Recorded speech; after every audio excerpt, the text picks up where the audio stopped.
Winter आ रहे हैं Winter is coming. Winter is coming. And winter is coming! और उसके साथ स्किन ड्राइनेस, स्किन इरिटेशन और लिप ड्राइनेस की टेंशन भी आ रही है। हर कोई चाहता है कि जल्दी से विंटर आए, बट विंटर आने के बाद स्किन इतनी ड्राई क्यों हो जाती है? बिकॉज की जो टेम्परेचर इतना जो फॉल हो रहा है तो वो उसकी वजह से स्किन में ड्राइनेस लाता है। कोई कोल्ड शावर लेना चाहता है, कोई हॉट शावर लेना चाहता है, तो विंटर में कौन सा आप बताएंगे कि हमें कौन से शावर लेने चाहिए? कोल्ड वाटर से कर रहे हैं वो तो मैं बोलूँगी बहुत अच्छी बात है। अगर कोई कर सकता है तो मॉइस्चराइज़र तो लगाना ही है, किसी भी टाइप की आपकी स्किन है। कितनी बार मतलब हम यूज़ कर सकते हैं मॉइस्चराइज़र फुल डे में? मॉइस्चराइज़र रीअप्लाई करना है, डिपेंड करता है कि आपकी स्किन कैसे रिएक्ट कर रही है। दादी नानी जैसे पुराने ज़माने में मुझे भी बोलते थे कि रात को कच्चा दूध लगा लो, आपकी स्किन नरिशिंग रहेगी विंटर में, है ना? या लिप में भी बोल देते हैं जैसे देसी घी लगा लो। जो होम रेमेडीज़ वाली जो प्रोडक्ट्स होती है वो आप इजीली कैरी भी नहीं कर सकते। कुछ हद तक हमें ये भी लगता है कि रूटीन में डे टाइम में वो हमें थोड़ा सा ज़्यादा ग्रीजी कर रही है। मॉर्निंग विंटर स्किन केयर और नाइट विंटर स्किन केयर क्या क्या होनी चाहिए और क्या डिफरेंसेस होते हैं उसमें? Mild gentle cleanser, moisturiser and sunscreen in the morning. Sunscreen skip नहीं करना है। हमें ये लगता है कि विंटर है तो सनस्क्रीन यूज़ करने की ज़रूरत नहीं है। विंटर में मॉइस्चराइज़र बेस्ड ही हमें क्रीम यूज़ करनी चाहिए या फिर सीरम भी हम यूज़ कर सकते हैं? कोई ऐसा नहीं है कि आप सिरम्स यूज़ कर रहे हो तो मॉइस्चराइज़र को स्किप कर दो, मॉइस्चराइज़र भी यूज़ करना है। अभी बहुत सारे प्रोडक्ट्स ऐसे भी अवेलेबल होते हैं जैसे मॉइस्चराइज़र विथ हाइलुरोनिक एसिड और मॉइस्चराइज़र विथ विटामिन सी, तो आप ये सब भी यूज़ कर सकते हो। विंटर आ रहे हैं और उसके साथ स्किन ड्राइनेस, स्किन इरिटेशन और लिप ड्राइनेस की टेंशन भी आ रही है। गर्मी के बाद विंटर केयर हमें इजी लगता है पर उतना ही डिफ़िकल्ट भी होता है। इसलिए आज हमारे साथ हमारे स्किन एक्सपर्ट हैं जो हमें बताएंगे कि विंटर में हम अपनी स्किन का केयर कैसे करें। Hello doctor. Hello ma'am. Doctor, हम सबको विंटर का इतना वेट होता है, हर कोई चाहता है कि जल्दी से विंटर आए, बट विंटर आने के बाद स्किन इतनी ड्राई क्यों हो जाती है और कहीं न कहीं उसको केयर करना भी उतना डिफ़िकल्ट हो जाता है, तो थोड़े टिप्स हमें बताएँ? विंटर में स्किन ड्राई होना, अगर किसी की नॉर्मल भी स्किन है फिर भी ड्राई होना बहुत कॉमन होता है। बिकॉज़ की जो टेम्परेचर इतना जो फॉल हो रहा है तो वो उसकी वजह से स्किन में ड्राइनेस लाता है। स्किन का जो मॉइस्चर है वो रिमूव होता है, तो वो भी एक रीज़न है कि उसकी वजह से नॉर्मल लोगों की भी स्किन ड्राई हो रही है, और जिनको ऑलरेडी ड्राई और एक्ज़ेमेटस स्किन है उनकी कंप्लेन और बढ़ जाती है। तो रेगुलर मॉइस्चराइज़र अप्लाई करना ही उसका सॉल्यूशन है। अपनी स्किन टाइप के अकॉर्डिंग, रिक्वायरमेंट के अकॉर्डिंग मॉइस्चराइज़र यूज़ करना ही इसका सही सॉल्यूशन है। 2 तरीके की ऑडियंस होती है, कोई कोल्ड शावर लेना चाहता है, कोई हॉट शावर लेना चाहता है, तो विंटर में कौन-सा आप बताएँगे कि हमें कौन से शावर लेने चाहिए? वो अपना प्रेफ़रेंस है कि आप कैसे वाटर यूज़ करना चाहते हो, है ना? कोल्ड वाटर से कर रहे हैं वो तो मैं बोलूँगी बहुत अच्छी बात है। अगर कोई कर सकता है तो extreme hot water bath avoid करना चाहिए। आप ल्यूकवार्म वाटर यूज़ कर सकते हो।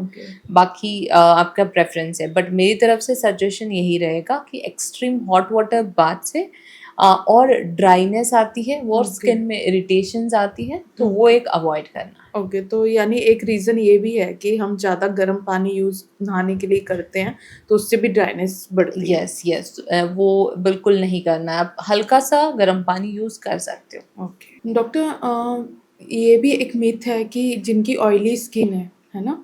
तो वो विंटर में उनको मॉइस्चर लगाना ज़रूरी है क्योंकि उनको नीड तो होती नहीं है ऑयली स्किन में। तो वो नीड ज़रूरी है या फिर वो अवॉइड कर सकते हैं? मॉइस्चराइज़र तो लगाना ही है, किसी भी टाइप की आपकी स्किन है।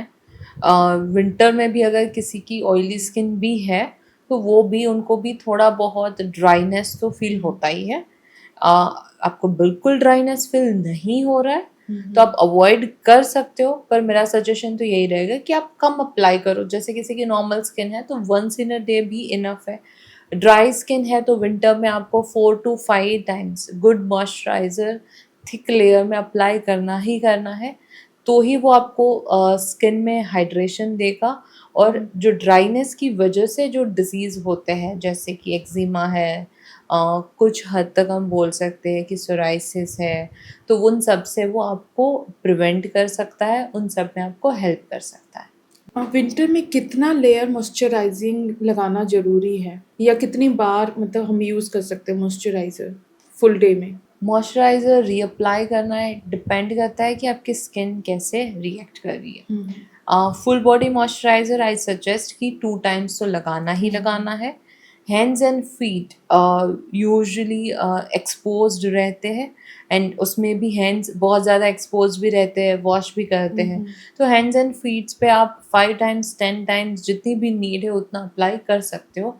और हैंड्स एंड फीट में स्पेशली नाइट टाइम में कोई गुड ऑक्लूसिव मॉइस्चराइज़र यूज़ करना चाहिए, या तो urea lactic acid containing moisturiser use करना चाहिए, क्योंकि फीट में यूजुअली इस वेदर में क्रैक हिल की भी कंप्लेंट्स होती है। तो वो यूरिया और lactic acid based moisturiser skin को सॉफ्ट करेंगे, हाइड्रेट रखेंगे, तो वो प्रॉब्लम्स भी काफ़ी हद तक नहीं होते हैं। दादी नानी जैसे पुराने ज़माने में मुझे भी बोलते थे कि रात को कच्चा दूध लगा लो, आपकी स्किन नरिशिंग रहेगी विंटर में, है ना? या लिप में भी बोल देते हैं जैसे देसी घी लगा लो।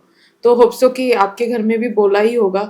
तो काफ़ी लोग ये करते भी हैं। तो क्या आपको लगता है कि ये सही है, या फिर हमें डर्मेटोलॉजिस्ट के कहने पे विंटर केयर करना चाहिए, स्किन केयर करना चाहिए? यस, ये जो सारे ऑप्शंस हैं वो कुछ हद तक सही है। जैसे आपने बात की कि लिप्स पे घी अप्लाई करना और फेस पे कच्चा दूध अप्लाई करना, तो वो सही है।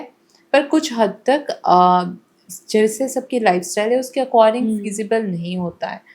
तो मेरा सजेशन ये रहेगा कि आप डे टाइम में कोई अच्छा सा मॉइस्चराइज़र यूज़ करो। लिप्स की अगर हम बात कर रहे हैं तो SPF वाली लिप बाम यूज़ करो, कि जो आपको ईज़िली आप उसको यूज़ कर सकते हो, रिपीटेडली अप्लाई कर सकते हो। जो होम रेमेडीज़ वाली जो प्रोडक्ट्स होती है वो आप ईज़िली कैरी भी नहीं कर सकते। कुछ हद तक हमें ये भी लगता है कि रूटीन में डे टाइम में वो हमें थोड़ा-सा ज़्यादा ग्रीज़ी कर रही है। तो ये सारे प्रोडक्ट्स नाइट के रूटीन में आप कर सकते हो, जैसे लिप्स पे घी अप्लाई करना, बॉडी का कोई एक्सेसिव ड्राई एरिया है वहाँ पे कोकोनट ऑयल अप्लाई करना। तो ये सारी चीज़ें नाइट रूटीन में काफ़ी अच्छे से हो सकती है और वो रिजल्ट्स भी देती है। बट डे के रूटीन में थोड़ा-सा वो क्योंकि सन एक्सपोज इनकन्वीनियंट ज़्यादा रहती है। होता है एंड ये प्रोटेक्ट भी नहीं करती हैं, और अभी एडवांस इतनी टेक्नोलॉजी आ गई है, तो कहीं ना कहीं यस। हमें डे रूटीन थोड़ा सा यस, डर्मेटोलॉजिस्ट डे रूटीन में आप कोई भी अच्छा सा moisturiser, thick moisturiser and lip balm ये सब यूज़ कर सकते हो। नाइट रूटीन्स के लिए सही रहते हैं ये प्रोडक्ट्स। डॉक्टर कोकोनट ऑयल या बादाम तेल जो है वो विंटर के लिए बेस्ट होते हैं, वो यूज़ कर सकते हैं?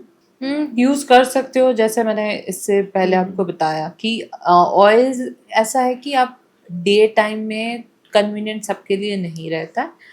अदरवाइज़ आप यूज़ कर सकते हो, उसके वो कोई ऐसे साइड इफ़ेक्ट्स की कुछ नहीं है ना।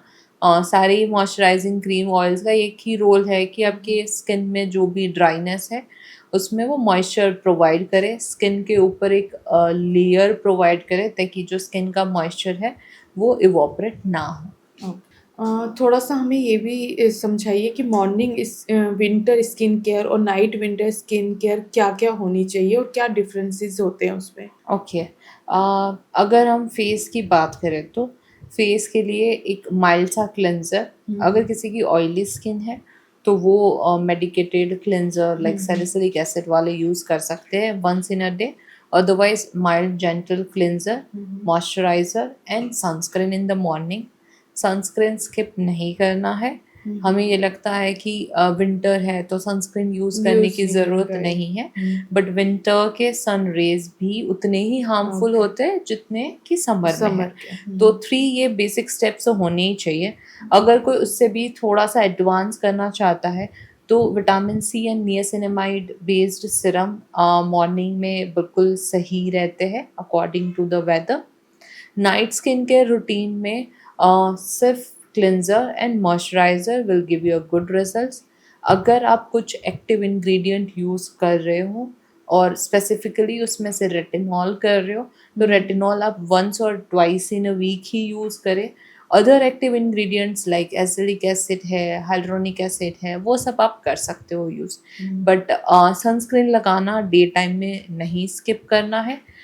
Same if we are talking about the body, तो good moisturiser again is the key, and exfoliant कम से कम यूज़ करने हैं क्योंकि वो आपकी बॉडी में ड्राइनेस ऑलरेडी है, एक्सफोलिएंट से थोड़ी सी ड्राइनेस इरिटेशन और आएगी, तो एक्सफोलिएंट आप कम से कम यूज़ करो एंड बॉडी को अच्छे से मॉइस्चराइज करो एंड फिजिकल स्क्रब यूज़ नहीं करने हैं। ओके। विंटर में मॉइस्चराइज़र बेस्ड ही हमें क्रीम यूज़ करनी चाहिए या फिर सीरम भी हम यूज़ कर सकते हैं? सीरम भी यूज़ कर सकते हो, niacinamide, hyaluronic acid, vitamin C serum, ये सारे ही सीरम्स आप यूज़ कर सकते हो। पर मॉइस्चराइज़र कोई ऐसा नहीं है कि आप सीरम्स यूज़ कर रहे हो तो मॉइस्चराइज़र को स्किप कर दो, मॉइस्चराइज़र भी यूज़ करना है और सीरम्स भी यूज़ करने हैं। अभी बहुत सारे प्रोडक्ट्स ऐसे भी अवेलेबल होते हैं जैसे मॉइस्चराइज़र विथ हाइलुरोनिक एसिड और मॉइस्चराइज़र विथ विटामिन सी, तो आप ये सब भी यूज़ कर सकते हो। ओके, बट विंटर है तो थोड़ा हमें मॉइस्चर लेवल का ध्यान देना है। Yes yes yes. Okay. Body के साथ फेस के साथ एक पार्ट रहता है हमारा लिप का, तो लिप जो लिप बाम है हमें कौन से यूज़ करने चाहिए? लिप बाम की अगर मैं बात करूँ तो कोई भी लिप बाम यूज़ कर सकते हो जिसमें SPF फैक्टर भी हो कि आपको सनलाइट से भी प्रोटेक्ट करे। बहुत सारी डर्मेटोलॉजिकल ब्रांड्स अवेलेबल है। अभी तो टिंटेड लिप बाम भी अवेलेबल है, तो कोई भी good lip balm with SPF आप यूज़ कर सकते हो according to the dryness of the lips. और अगर आपकी कोई मेडिसिन की कुछ चल रही है और वो एक्सेसिवली लिप्स को ड्राई कर रही है, या तो आपको टेंडेंसी है कि विंटर में बहुत ही ज़्यादा लिप्स ड्राई हो रहे हैं, तो उसके अकॉर्डिंग एवरी 2 आवरली 3 आवरली आप लिप बाम कोई भी अच्छे से यूज़ कर सकते हो। ड्राइनेस की तो हम बात कर ही रहे हैं, अब आती है कि विंटर में किसी की ऑयली स्किन भी होती है, तो ड्राई स्किन के लिए एक अलग प्रोडक्ट होते होंगे मे Yes. बी, और ऑयली स्किन के लिए अलग होते हैं। तो डेफिनेटली। थोड़ा ऑयली स्किन के बारे में हमें बताइए। अगर किसी की ऑयली स्किन है तो विंटर में वो भी थोड़ी सी टूवर्ड्स Okay. नॉर्मल जाएगी, हम्म। तो जो भी प्रोडक्ट्स है वो उनको कॉम्बिनेशन में यूज़ Okay. करने होते हैं। जैसे कि मॉर्निंग में आप थोड़ा सा माइल्ड प्रोडक्ट्स यूज़ करो, mild cleanser, gel based moisturiser use करो। नाइट टाइम में प्रॉपर जो आपकी स्किन में जो थोड़ा बहुत ऑयल बन रहा है उसको रिमूव करे, ऐसे medicated face wash, cream based moisturiser use करो। और अगर आप कोई एक्टिव इंग्रेडिएंट यूज़ कर रहे हो तो उसकी फ्रीक्वेंसी आपको थोड़ी सी कम करनी होती है, जैसे सैलिसिलिक एसिड है, रेटिनॉल है, बेंजोइल पेरोक्साइड है। अगर इनमें से आप कुछ भी यूज़ कर रहे हो तो थोड़ा सा उसका क्वांटिटी कम कर दो या तो नंबर ऑफ डेज कम कर दो, ताकि वो एक्सेसिव ड्राइनेस ना लाए। एक्सेसिव ऑयली स्किन में ये प्रॉब्लम्स नहीं होते हैं। यूजुअली कॉम्बिनेशन स्किन्स में ये सारे प्रॉब्लम्स होते हैं कि या तो वो ड्राई स्किन के प्रोडक्ट भी यूज़ कर रहे हैं तो ऑयलीनेस बढ़ रही है, ऑयली स्किन के प्रोडक्ट यूज़ कर रहे हैं तो ड्राइनेस बढ़ रही है। तो कॉम्बिनेशन स्किन वालों को थोड़ा-सा ज़्यादातर ये प्रॉब्लम क्योंकि होती जो है। प्रोडक्ट वो यूज़ Yes. कर रहे हैं वो एक्सेस ऑयल को कंट्रोल करने के लिए कर रहे हैं, पर Definitely. विंटर में ऑलरेडी ऑयली स्किन भी 2-3 शेड कहीं न कहीं वो भी ड्राई में कन्वर्ट होती है, तो डेफिनेटली। हाँ, तो उसका चेंज थोड़ा होना, प्रोडक्ट यस होना यस, ज़रूरी थोड़ा सा प्रोडक्ट्स का चेंज होना ज़रूरी है। थोड़ा सा वो यूज़ करते ही उनको समझ में आ जाता है कि मुझे क्या कैसे करना है। जितना ज़्यादा एक्सेसिव ऑयल बन रहा है उतना रिमूव करने की ज़रूरत नहीं होती है। Twice in a day cleanser sufficient है। ऑयली स्किन है फिर भी उतना इनफ है। फिर जितना ज़्यादा आप ऑयल रिमूव करोगे उतना ज़्यादा बनेगा, तो वो भी एडवाइजेबल नहीं है। यस। विंटर स्किन केयर के बारे में जितनी भी इंक्वायरीज थी या क्वेश्चन थे वो कहीं ना कहीं आज हमने प्रॉपर आंसर दिए हैं, बट अगर आपके भी कोई क्वेश्चन है तो आप हमें DM कर सकते हैं।